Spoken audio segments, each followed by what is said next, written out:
Motivational speaker Vivek Bindra इन दिनों काफी चर्चा में है। वजह है दूसरे मोटिवेशनल स्पीकर संदीप माहेश्वरी के साथ उनका विवाद और पत्नी के साथ मारपीट के आरोप। लेकिन विवेक बिंद्रा आखिर हैं कौन, ये कैसे चर्चा में आए और कहां से इन्होंने शोहरत की शुरुआत की, चलिए बताते हैं।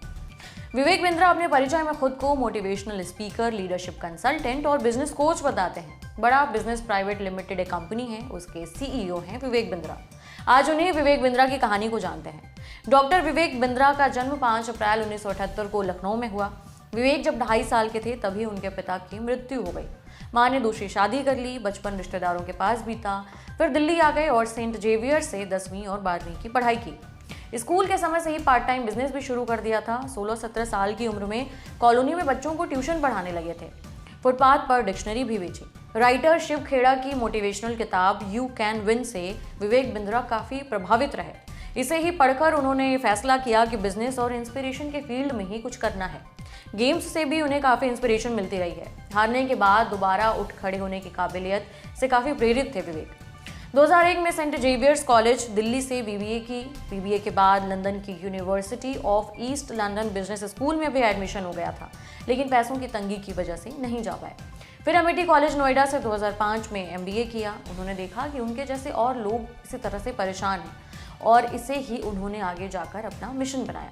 पढ़ाई के दौरान 2004 में उनके प्रोफेसर ने उन्हें पढ़ने के लिए भगवत गीता दी। वो उससे काफ़ी प्रभावित हुए।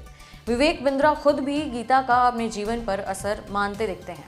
पढ़ाई के बाद विवेक ने संन्यास वाला जीवन अपना लिया और इस्कॉन चले गए। 4 साल तक ब्रह्मचारी जीवन जिया, भिक्षा मांगी, सेवा की, शास्त्र पढ़ा। इस दौरान एक और रास्ता मिला। वो कई कॉरपोरेट हाउसेज में जाकर गीता पर लेक्चर देने लगे। अपने गुरु की सलाह पर सांसारिक दुनिया में लौटे और लोगों की मदद का दावा किया। और फिर आया बिजनेस वाला रोल। 2012 में विवेक ने ग्लोबल एक्ट नाम से अपनी कंपनी शुरू कर दी, global act academy of consulting and training. April 2019 में विवेक ने इसका नाम बदलकर रख दिया बड़ा बिजनेस प्राइवेट लिमिटेड।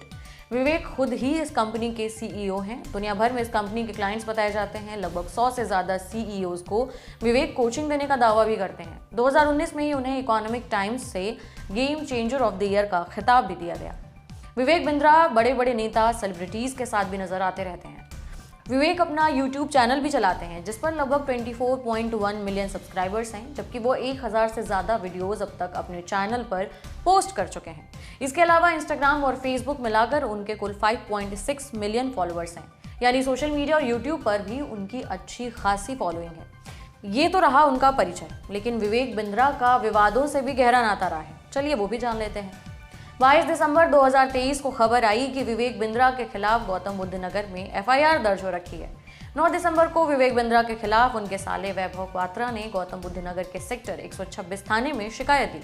आरोप लगाया कि विवेक बिंद्रा ने पत्नी के साथ गाली गलौज कर काफी मारपीट की। शिकायत के बाद विवेक बिंद्रा के खिलाफ 14 दिसंबर को एफआईआर दर्ज की गई। शिकायतकर्ता के मुताबिक उनकी बहन यानिका की शादी 6 दिसंबर 2023 को विवेक से हुई थी।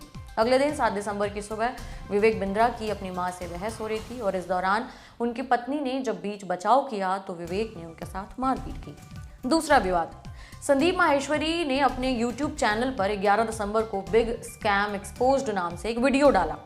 वीडियो में संदीप माहेश्वरी 2 लड़कों से बात करते दिखते हैं। वो कहते हैं कि दोनों लड़कों ने एक बड़े यूट्यूबर का कोर्स खरीदा था, लेकिन कोई फायदा नहीं हुआ।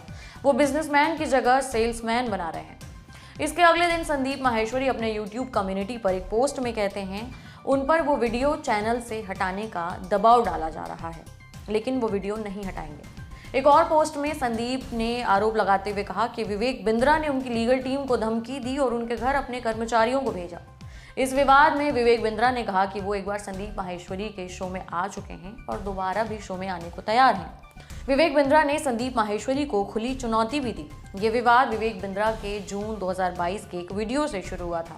इस वीडियो के एक हिस्से में सिखों के गुरु गोविंद सिंह की टोडरमल के साथ चर्चा दिखाई गई थी और जैसा कि विवेक बिंद्रा के वीडियोस का फॉर्मेट होता है, वीडियो में विवेक बिंद्रा बोल रहे होते हैं और साथ में एनिमेशन चल रहा होता है।